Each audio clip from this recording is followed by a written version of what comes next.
What does that mean? It's just like read me. Like she gets the code, you have the code. No. I have it on YouTube. Yeah. Sorry. No problem. But thank you. For example, you're starting, so you can control who. Yeah. So, yeah, feel free to shut up. Okay, so we're getting started. We're going to figure out how to get Jo Boaler on here. So in the meantime, if you want to, what happened here? We do this with presenter view. I continue recent. That one. And I minimize. All right, so if you go to alicekeeler.com/ Hi. Oh, it works! Yay! Research it. Okay, now I need to know about presenting from PowerPoint. Okay, so you were doing good when you were hovering the little swoopy thing. Okay, all right. So I don't know what it looks like when you do present. So do you want to try? Okay, so I'll start off, say hello, then I'll move to that, and then I'll come off. Yeah. And then I'll be able to listen to you. So it technically we're started. So we'll just see how it rolls. And it'll be fine. It'll be fine. It's going to be great. So just real quick, everybody, if you'd like to see the slides, they're at alicekeeler.com/ISTE17 YouCubed. So that's the website. I'll just pause for a second on that. I'm using Google Slides, because we're doing a Google presentation.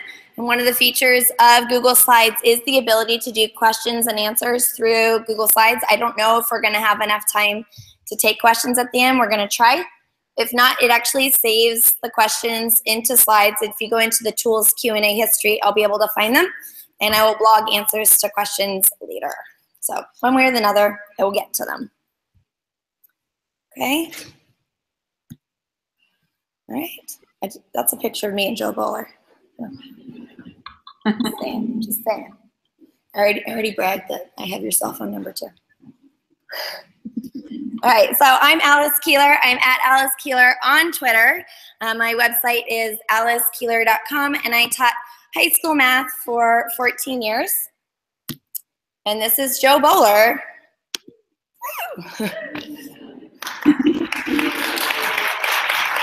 And we're super excited to have you here. Thank you.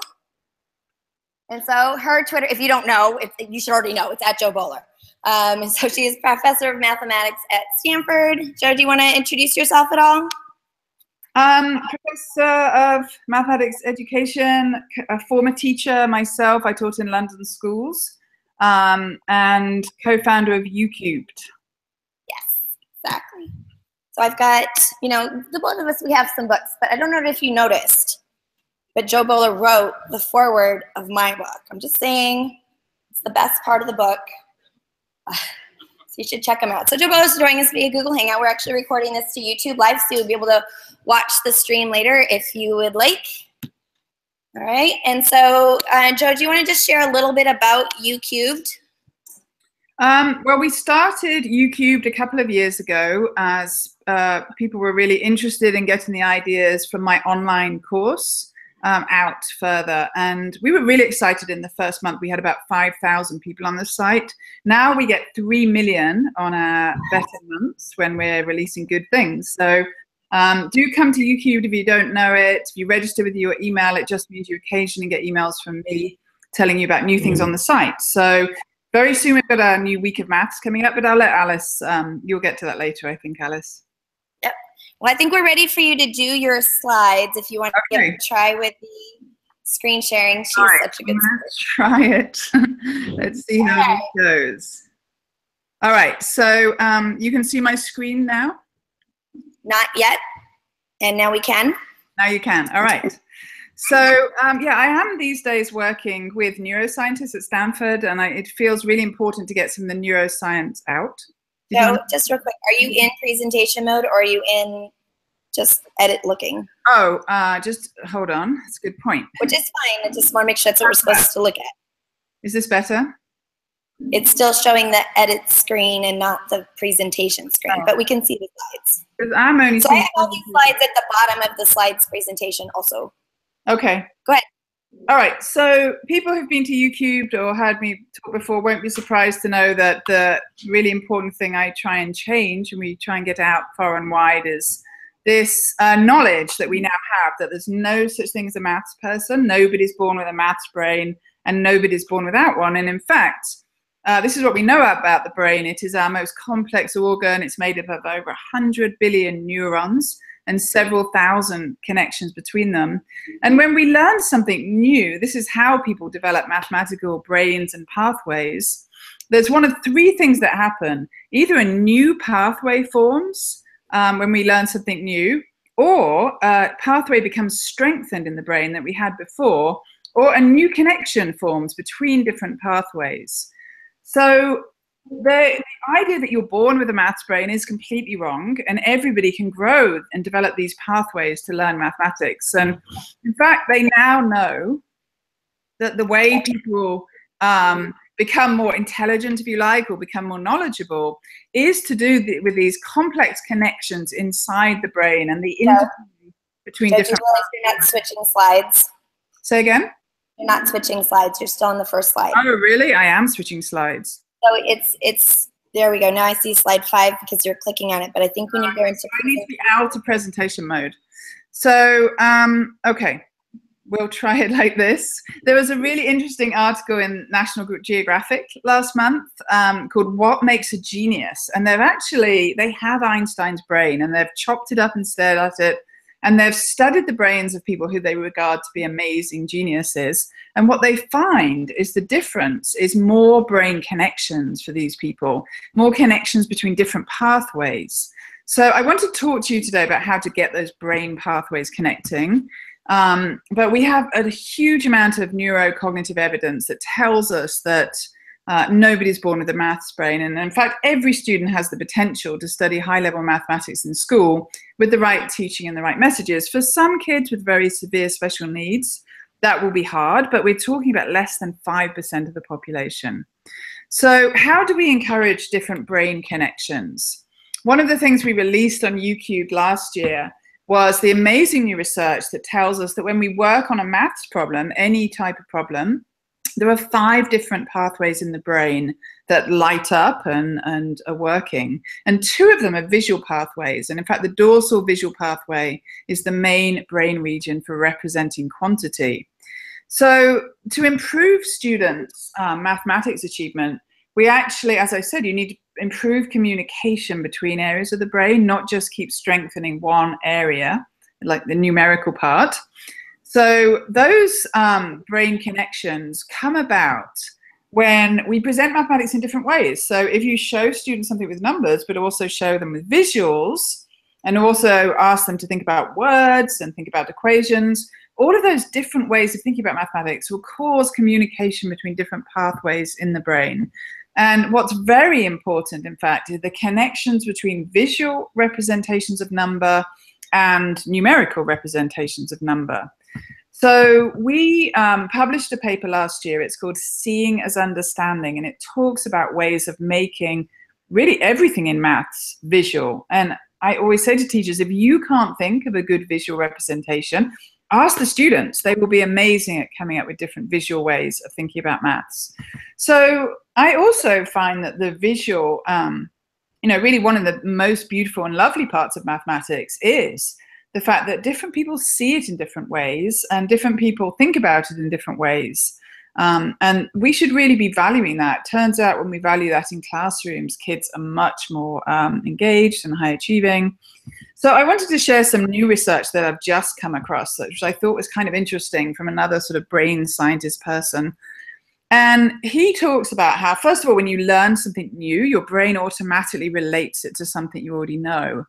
And when you're asked a question and you need to retrieve something from your memory or your brain, that knowledge then changes inside your brain. And it becomes more retrievable in the future.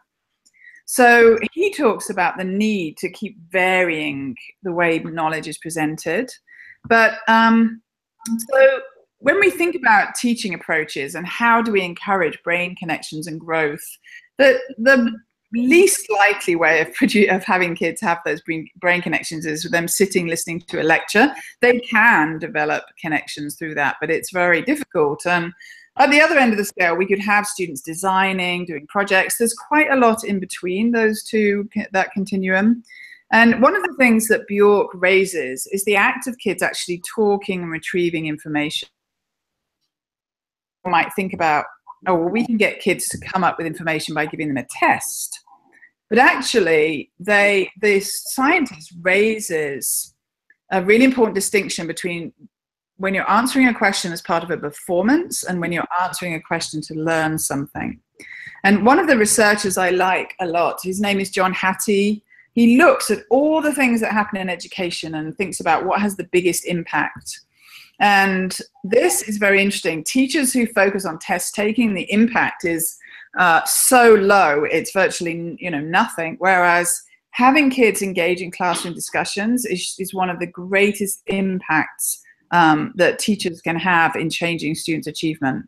So we love and want to encourage classroom discussions, and we also at YouCubed really want to encourage the opening up of math, so that and there are many different ways you can open up mathematics. I love always starting with, how do you see this idea? What does it look like?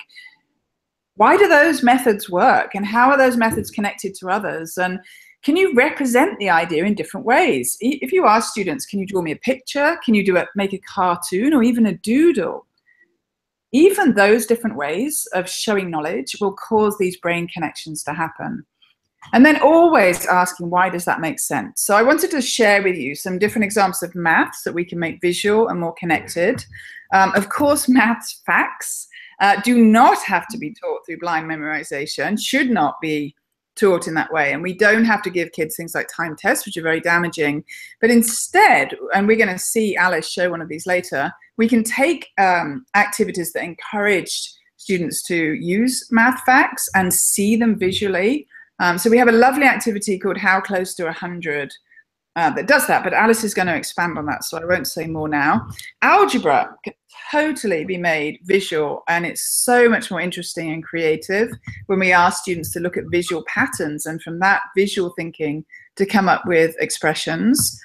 Fractions, I love an example I share from Kathy Humphries, who's a wonderful teacher, and in a book I have with Kathy, she starts her lesson and she wants the students to work on 1 divided by 2/3. But instead of just asking them for the answer, as often happens, she says to the kids, you may know a rule for working this out, but I don't care about the rule today. I need you to work out, think about what 1 divided by 2/3 is, show me a visual proof. And what happens in the book that I have with Kathy, in the video, you can see this, is the kids have these amazing discussions with different visual proofs, and it's really, just a great way of taking a very fixed maths question and opening it up, making it visual. And one of the strategies we like a lot is called diamond paper. My colleague Kathy Williams is always showing this to people and used it with her teachers, and where we write the maths problem in the center. And then you can easily make diamond paper. The kids can make it. You can look up on the internet how to make it. And then ask them, can you show it numerically? Can you show it visually? Maybe could you write a story about it? Could you show it in a different way?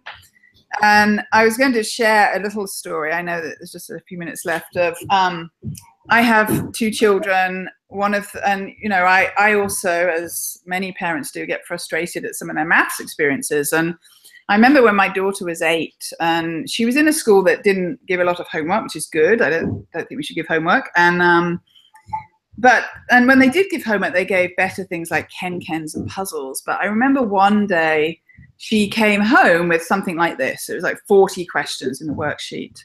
And immediately I just saw her deflate and, just feel really bad.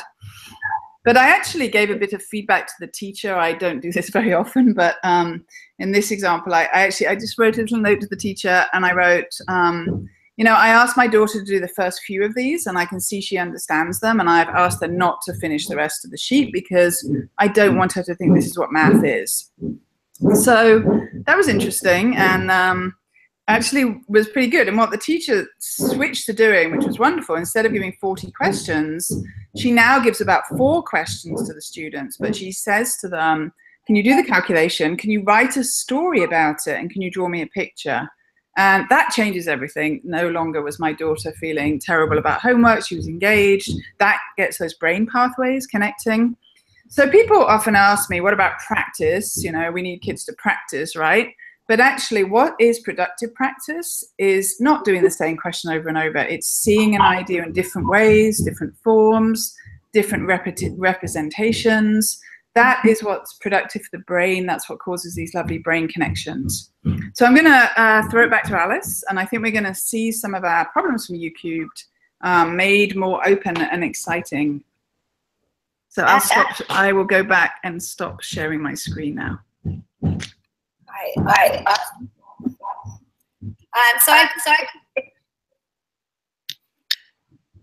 I'm going to mute. Okay, did I fix it? Right. So I'm just sharing here a couple of the 8 parts of the YouCubed things that everyone can learn math to the highest levels. Mistakes are valuable. Questions are really important.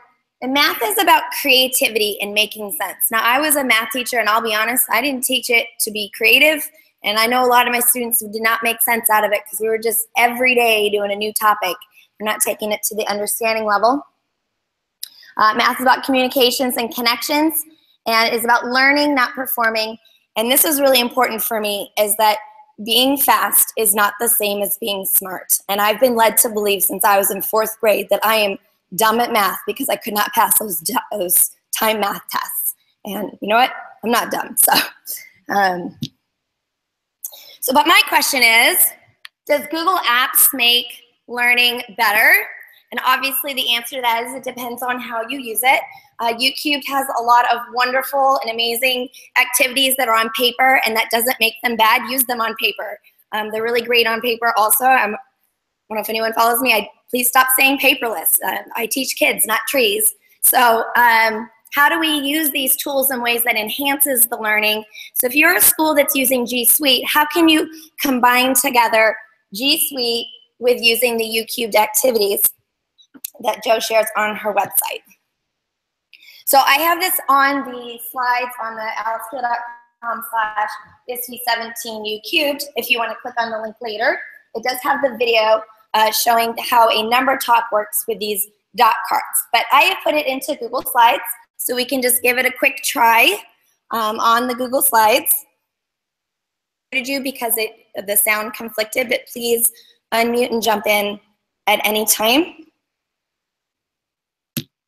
So the dot card activity, I did get this from YouCubed, and you're able to, the link on the slides on the resource, you can link to that. So I'm going to show you some dots, and then I'm going to see what you say about it.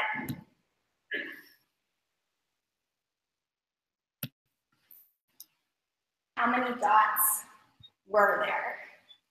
How many dots were there? So of course the question is, how did you do it? What was your strategy? So we want to value that there's different ways to do it and learn from students that they did it one way and another student visualized it another way. So I have on my Google Slides, if you're a teacher and you're doing an activity like this, I like to use slides to get information, not necessarily to give information. So what's cool about slides is I can edit and type on them, right? So I can actually have the slides here where I get the students' contributions. Well, how many did you see? And I can write that in there. And we're having a conversation about their strategies, not necessarily just their answers. So I just include it in slides, and it's nice for slides because they project. And then we ask the students to create a visual based on the number talk, discussing it. And so they may come up with some different strategies, such as maybe they saw a grouping of 4 and 2 extras. Maybe they were able to visualize it as going outside of the box, for those of us who are outside of the box thinkers, and have a strategy to count them that way. Or maybe they did it diagonally. So again, valuing the different approaches and different strategies of the students. Did I do that right? All right, awesome. All right, so when I talk about using G Suite, it's not about being digital, it's not about being paperless. It doesn't make learning better, but research does show that collaboration does improve learning. And so this is the easiest C of the 4 C's to add if you are a G Suite user, collaboration. And so when I take the YouCubed activities and I put them on Google Apps, I'm able to instantly add an element where I ask students to collaborate, look at each other's work. One of my favorite I love all the 8 mathematical principles, so how do I pick a favorite? But critique the reasoning of others. And when you're on Google Slides, that's something that, because we're collaborating together, makes that process a lot easier. How can we share different approaches and value that? And so we're on collaborative slides. One of my favorite things, I just make blank slides. I go through a lot of effort. I go to slides.google.com/create and I name it, and then I take a big breath and I close it. That's all the work that I need to do. I put it in Google Classroom to allow students to edit, and I ask each student to add their own slide so we can see how they visualized it, how they approached it, but we're doing it together. And since it's all together on the same Google Slides presentation, and we're not trying to pull paper up underneath the document camera, we can value those approaches. And I love how I can insert comments onto the side of a Google Slides or a Google Doc. Slides really is like I've decided is the answer to teaching math. But having the students to do that too, and to say, oh, I came at it with a different approach, that's a good idea also. Different ways that we can do that. Whoops, that's the wrong one. Feedback, feedback, feedback. The faster the feedback, the more motivated the student, the more they're going to learn. And so one of the advantages to using Google Apps is the ability to provide students feedback while they are in the process. And to me, that's a really big deal, because the longer the distance that goes between a student receiving feedback or finishing something and receiving feedback, the less they care. And by the way, that gap is about 5 seconds.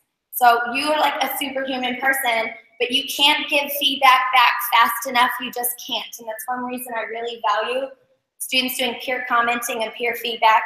If we're all collaborating on the same Google Slides, we're getting feedback now, feedback faster, where I help students develop their thinking. And Jo has some great things in her book talking about how we give praise to students to praise their efforts and not their intelligence. And so we can insert those comments while students are working to encourage them and to develop their thinking better, not faster. Faster is not smarter. One of the biggest things for me that when I switched to using G Suite is I'm not leaving comments on the side of a kid's paper that no one reads. Instead, I'm having conversations with students. When I insert comments on the side of a Google Slides or a Google Doc, the student can reply, and we're gonna go back and forth until I feel that they have developed their thinking and understanding around the problem, not just able to come up with the answer. I love using Google Classroom, where you use the private comments in Google Classroom to do a number talk, because I don't have to open anything up.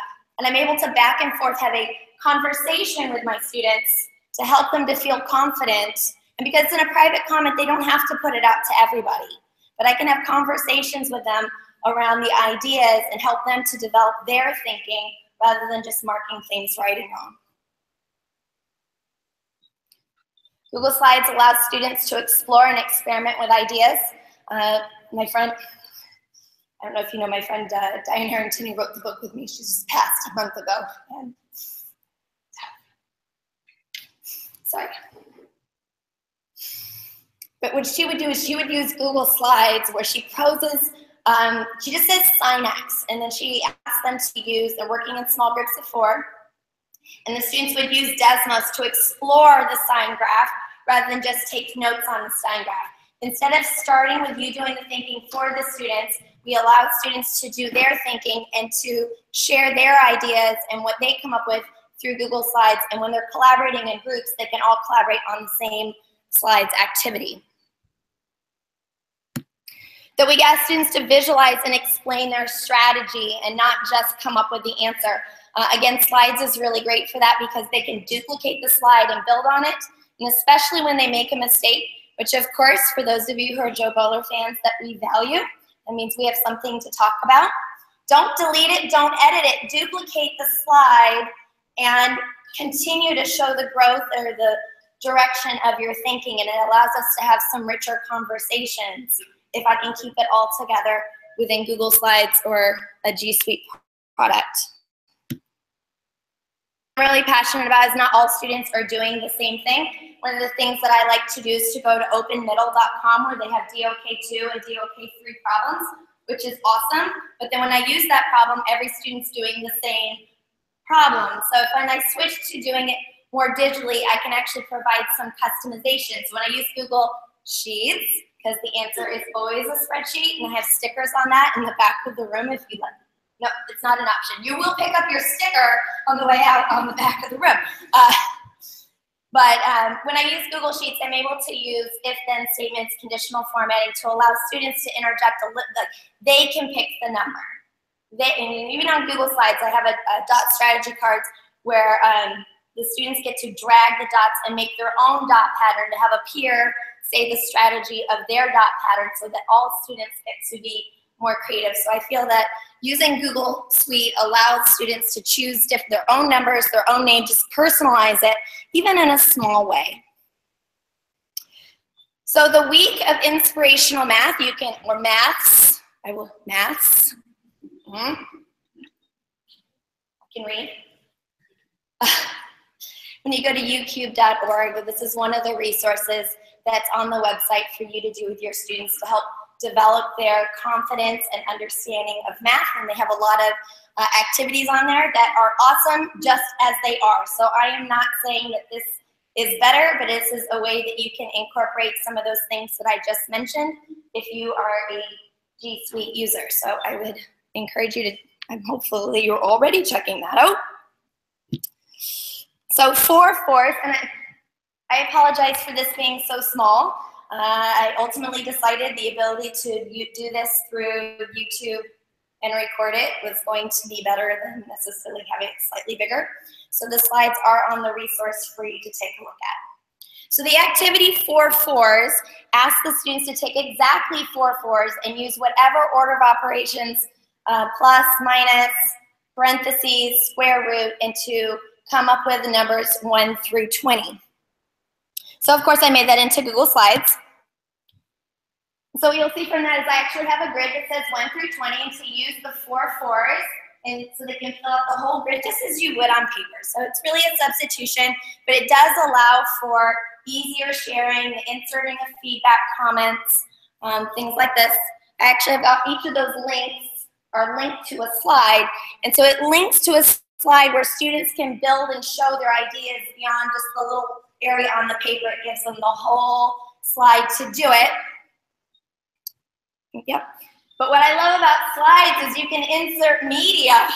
So not only can they sketch things on paper, but they can take a picture. They can record a video. Students can record a video about them explaining it and putting it into Google Drive and then inserting that video into the slides. So it allows them to take this activity and display it in multiple medias. I'm going to, I don't know if I can zoom in on this. I'm going to try. Yes. If you're not familiar, text, no, it doesn't show up on there. Just only on my screen, so forget that. All right, if you're not familiar with Text Help, they have hired John McGowan, who did GMath. And so they have now converted GMath over to Equatio. And something that's really exciting is that actually Text Help, with their main focus is around universal design learning and making learning accessible for our students who do have some disabilities. But what's good for our students with disabilities is also good for everyone. The tide rises. And so one of the problems with GMath was it was not accessible by a screen reader. And so now using Equatio, which allows you to put in math symbols into, okay, everyone take a collective gasp, Google Slides. Yeah, right? Not only can I put those math symbols into Google Slides, I can voice type it or use handwriting and it converts it over, which actually, especially with the voice typing, opens up mathematics to so many students. To be honest with you, it's not free. It is $99 a year for a single license. The price drops down dramatically. You can go all the way down to 75 cents a student if you have a site license, including read and write. So the read and write extension will read the math for students who struggle. And I think that's really significant, is to make math accessible for everyone. We have the activity make one, or close to 100. I use the alicekeeler.com/make100 is the template. Now I have coded this. If you want a reason to learn how to code it so that you can take YouCubed activities and turn them into a spreadsheet, because you know, the answer is always a spreadsheet. So what this allows students to do is to practice and to visualize the math facts rather than simply to just memorize them.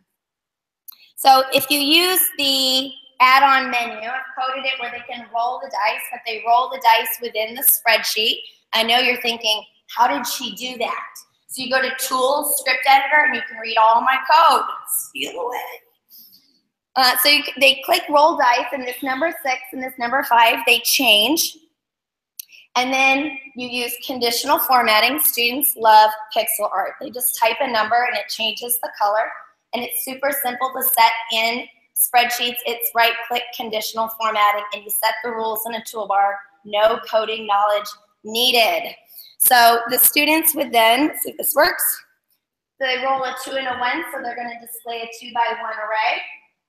3 and a 5, and so just typing the number 1 changes the color. Now, this paper, or this activity on papers, they would use crayons or something, and they colored it in much the same way. But what's nice about this is the ability to just clear the board, practice again. I don't want to say paperless, but that's not the advantage. The advantage is that you can literally do this with somebody across the globe. So if your grandmother is in a completely different state and wants to support and work with your child through the visualizing of math, they can be on the same Google Sheets at the same time. They don't have to be in the same room, and they can do this together.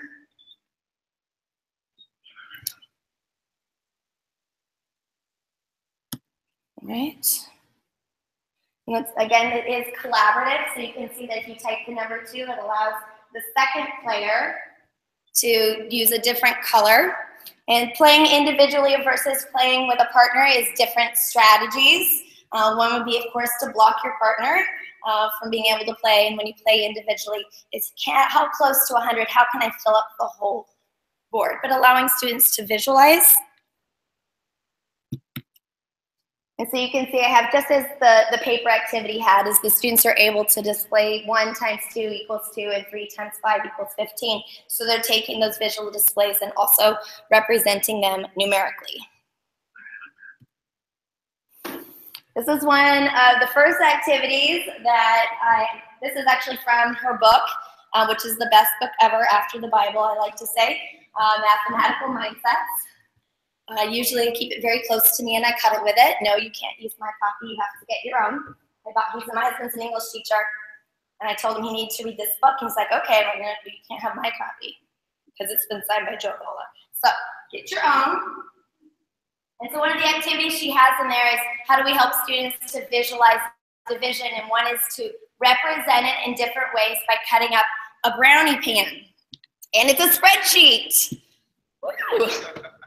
All right, so how do we personalize this though? So it's a small detail, but just the fact that the students get to make a small decision, that they feel like they have a locus of control in what they do, really helps to bring student engagement in. So you'll notice by default the problem said Sam, but students are able to just simply type in cell AB4, putting in a different name, and the math, I use concatenate. I have 5 children. I'm naming her concatenate, just saying. We'll just call her Cat for short. But you can use concatenate. You're like, Alice, these are big words. Stop saying concatenate. I got this for you. Ampersand. It's just and. If you can use an ampersand, you can concatenate. And this is actually a very simple formula where I can stop saying that, Alice. I join together within one cell with a text string, which is in quotations. Just roll. Okay, so then the students can personalize it in small ways to change the problem, and so I think that's cool.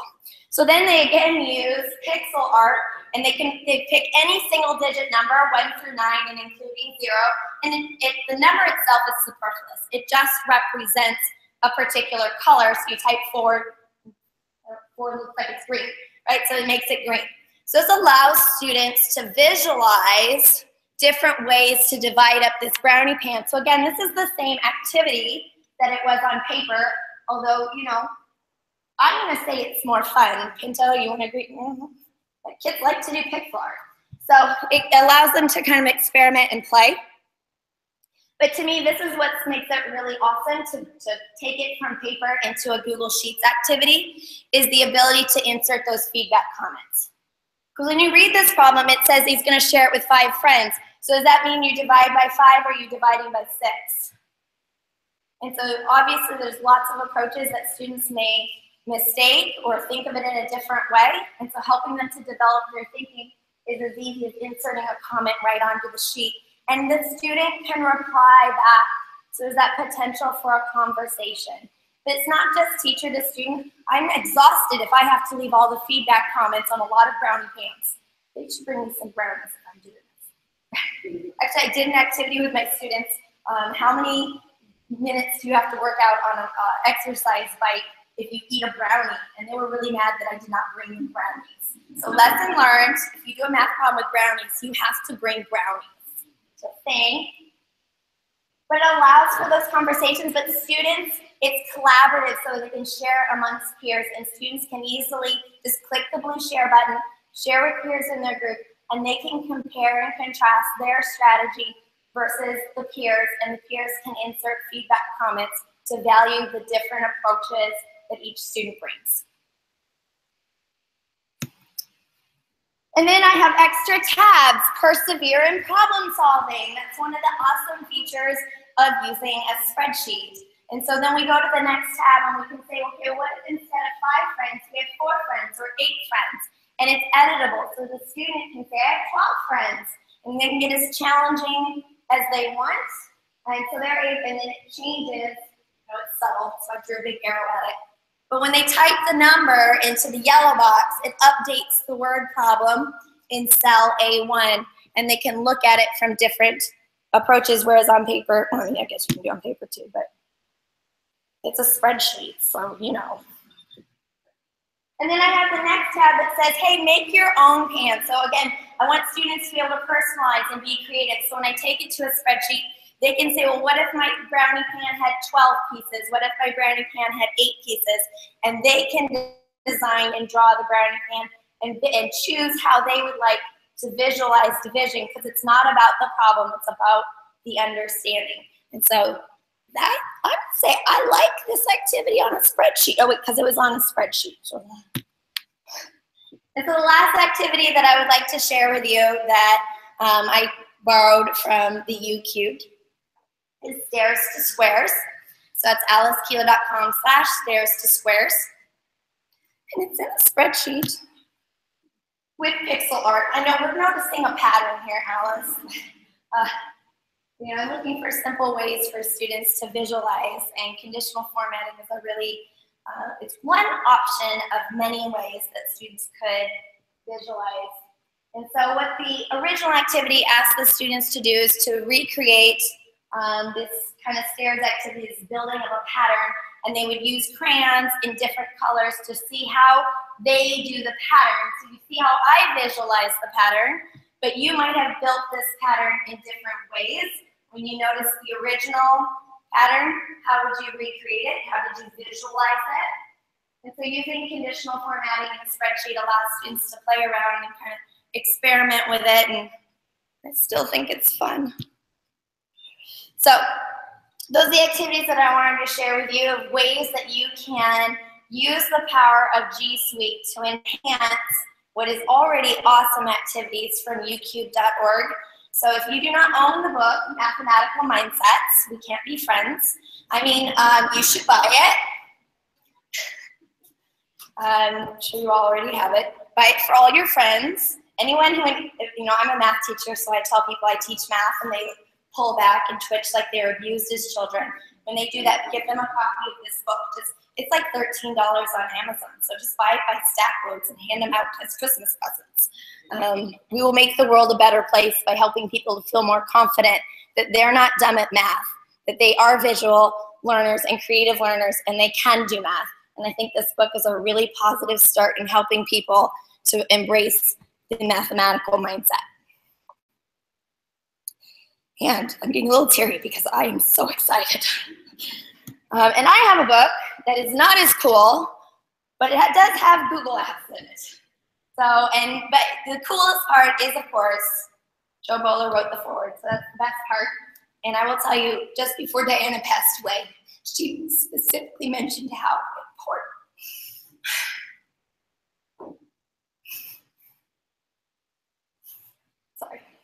important it was that Jo did that. So that really achieved a life goal for her just before she passed away. So she's a powerful educator, Diana Harrington. I would love for you to hear from her words from her book. And I do have copies with me available. They are $30 if you'd like to pick one up afterwards. So thank you.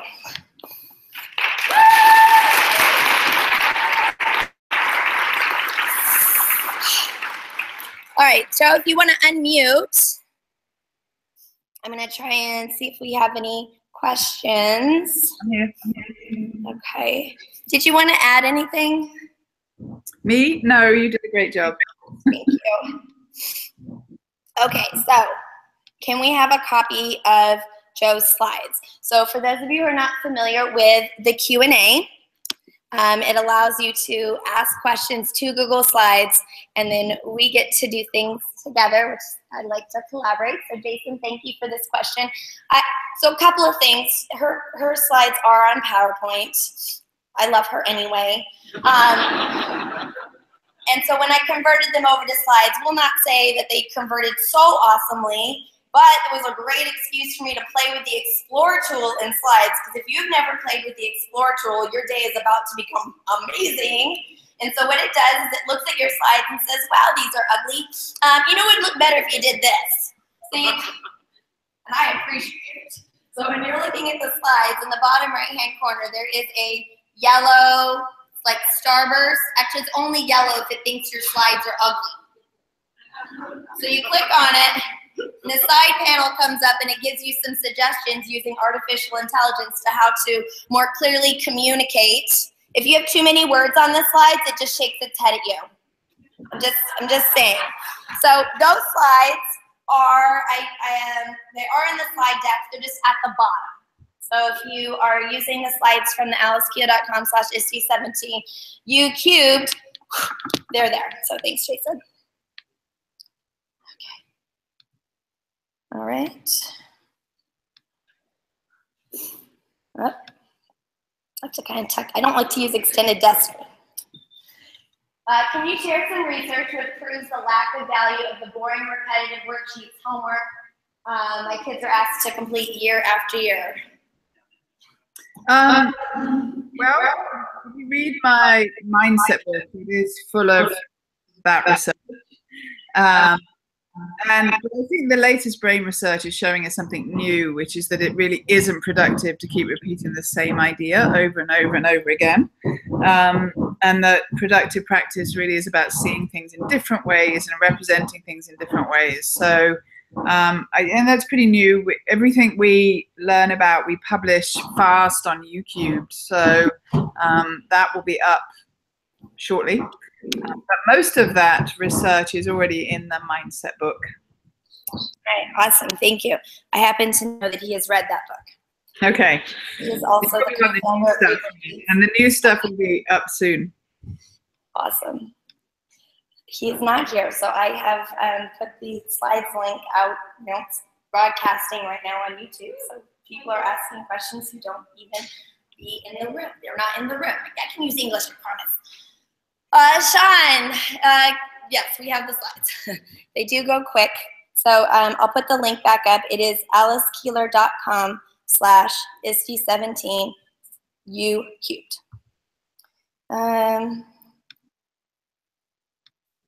What is your position on memorizing math facts, basic facts, memorizing basic facts? Does remembering facts help fluency with deeper math problem solving and mental math, or is just a bad idea? So what we know about that is math facts can be important. It's helpful to know math facts. It's not complete, but it's not necessary to memorize them. I, in fact, myself grew up in the progressive era of England where nobody memorized times tables. I still have never memorized my times tables. Yet, I use mathematics all the time. I can calculate quickly. I have number sense, which is actually much more important. So maths facts are useful, but the best way to learn them is through visual creative activities, not blind memorization. When we start, I teach undergrads at Stanford. I cannot tell you how many Stanford undergrads are maths traumatized. And every time I ask the student, what happened to you? They will pinpoint with amazing detail the time they started taking time tests. Alice can also talk about the impact it had on her. But and the irony of this terrible thing we do to so many people is you just don't need to teach maths facts in those ways. And even people who love maths facts can have students learn them really well in different ways, and it's much better to do that. So we really need to dial back on the blind memorization, on kids thinking that maths is about memorization, and instead have them engage sort of deeply and conceptually in everything, including maths facts. Alice has written a really good post, in fact, about what math time test did to her, right, Alice? Thank you. I did. Actually, even my local newspaper reprinted my blog post in the local paper. I'm 40 years old. I have 5 kids. I just want to tell you that. Until I was 39, until I read the book Mathematical Mindsets, I will tell you I have extreme anxiety if someone asks me a basic math problem. And not because I'm dumb and not because I can't do it, but because I was asked to do it fast and led to believe that was what made you good at math. And I'll tell you, in my family, being good at math is everything. My dad's an engineer, and if you're not good at math, he almost doesn't want to talk to you. I remember I started college as a history major, and my dad was introducing me to people as an engineer, as history major, as an engineering major, because it was just unacceptable to him. And so I had every motivation in the world to be good at math. If you saw me in high school, you could not see me without my math. I carried around with me everywhere. I did the evens, the odds, and the whole thing all over again so that I could try and get all the right answers. And I don't think anybody in here thinks that I'm dumb. I code for fun. Google's named me the queen of spreadsheets. When I do math, I strategize, and I always thought that was a weakness rather than realizing that I actually had a better understanding of numbers. I just can't do them fast and freeze up. But I'm very functional. Don't ask me 7 times 8.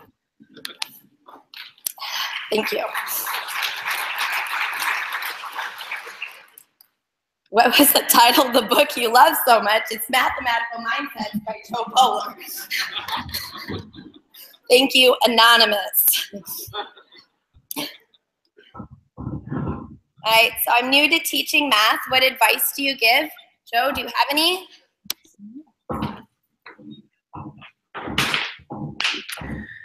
Sorry, what advice, if you're new to teaching? I think the first thing that's really, really important to do is dispel kids' ideas that some of them have a math brain and some of them are a math person and some of them are not. I can guarantee you kids will come into the classroom thinking that.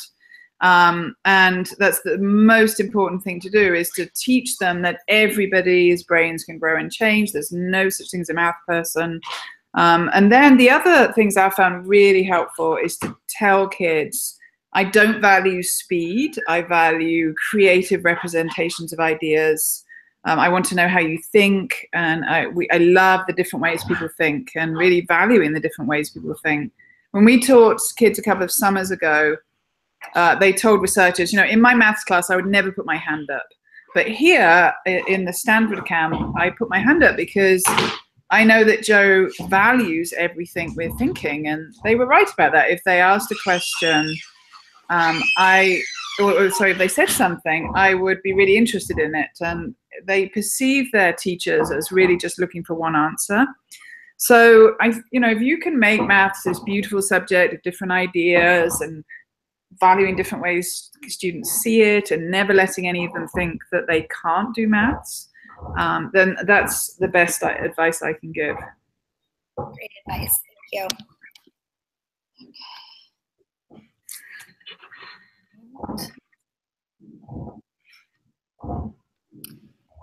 How can we use these strategies for upper level math without homework and get through all the content? If it's okay, I'd like to start, and then maybe Jo, you could add on.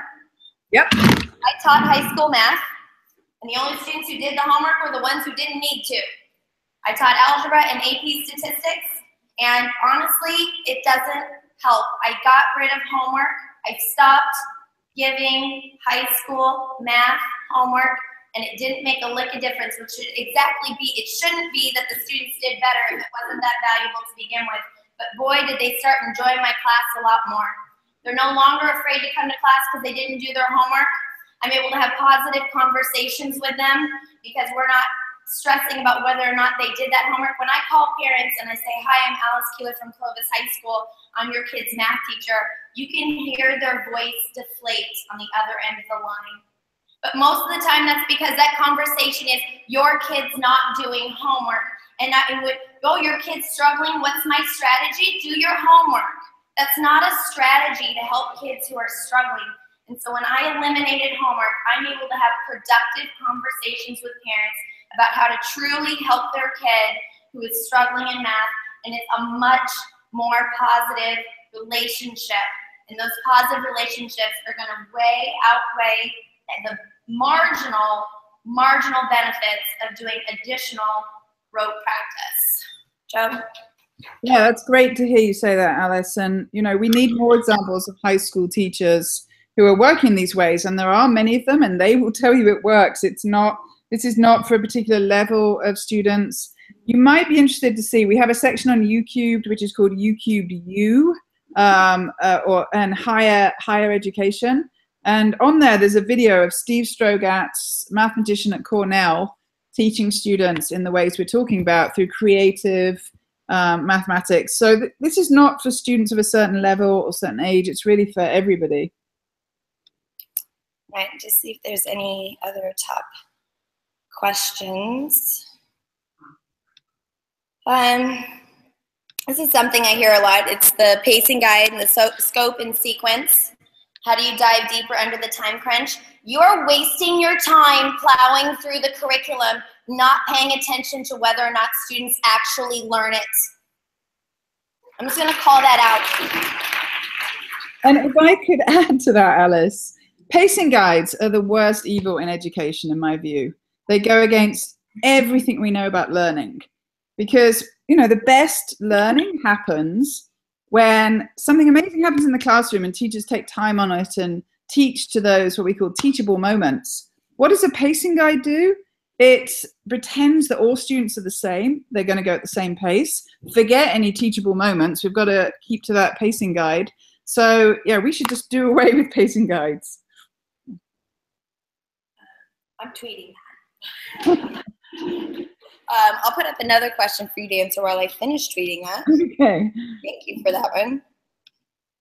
Do you find students are now taking charge of their own learning and setting their own goals?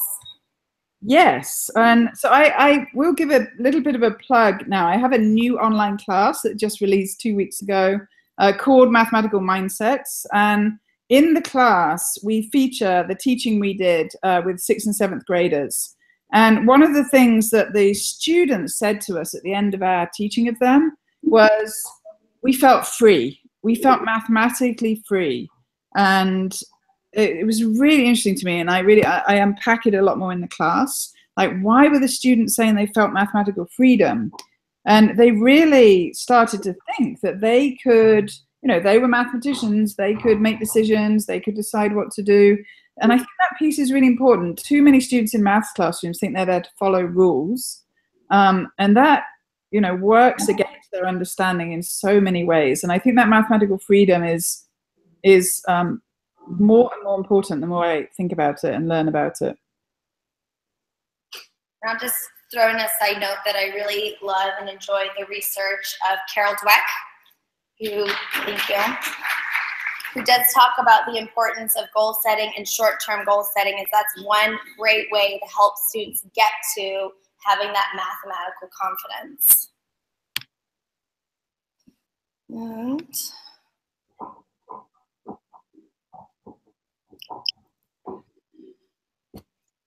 the $1 million mousetrap, Jo. How do you help teachers to have a growth mindset? That is a great question. So the other thing I'm learning as I do more work with teachers and go further on this journey is if you don't have a growth mindset yourself about your own learning of mathematics, your own relationship with mathematics, it's hard to give students a growth mindset. And we need teachers to shed some of the damaging ideas they've had about their own potential and their own learning. And so, the good news is anybody can switch to having a growth mindset, and it usually comes about when people see the research and on mindset and on the brain, and they let go of past damaging ideas they've had, that they themselves couldn't do high-level mathematics. So I think having teachers change their own relationship is really key. And we do offer workshops to do that at Stanford, if any of you want to come out to sunny California and work on that. Pretty much out of time. Lisa Dabbs is my very good friend, so I just want to put up her question and her name and tell you all to follow her because she's awesome. She's in California. She teaches pre-service teachers, and her and I have taught, and I also teach pre-service teachers at Fresno State. And I have noticed that it's very challenging for my math majors in particular to teach differently than they were taught, and they don't understand how they're going to approach it. Do you have any advice for how we should work with our pre-service? Sure. I teach a class of undergrads at Stanford, and I can tell you that they come into my class some of the most procedural thinkers you could ever meet. They've had years of being praised for being smart. They've had years of memorizing. And I start off by saying to them on the first day, I don't care how quickly you work on this. I'm not impressed how fast you work on this maths problem. In fact, I am unimpressed if you work quickly on it because it tells me you're not thinking deeply. And what I want to see is creative representations of ideas. So at first, in the first class, they have no idea what a creative representation of a mathematical idea is. But we work on this over the 10 weeks. And by the end of the 10 weeks, they are just coming up with the most amazing, creative ways of representing maths. And I always say this is the most lovely part of maths, all these different ways you're thinking about it. And I find even the most resistant really shift. And I've been teaching undergrads for years now, and I can tell you every year, those kids don't want to go back. They were those procedural maths thinkers. They never want to go back there. They're so, their eyes are really opened by seeing maths as a different kind of subject. So even, the maths majors and others, with time, will change. I agree. We'll see the light. And for those of you who don't know Christine Pinto, she does amazing and wonderful things with kindergartners, including using spreadsheets. I don't know if she's actually customized some YouCubed activities, but I'm sure that she will. So she's down here in front if you're wondering how to do activities, particularly with G Suite, with littles. She's your gal. So guys, can you join me in thanking Jo Boaler for joining us? Thank you. Thanks, everyone. And this truly is the highlight of my life. Thank you. Thank you, Alice. So thank you, everyone.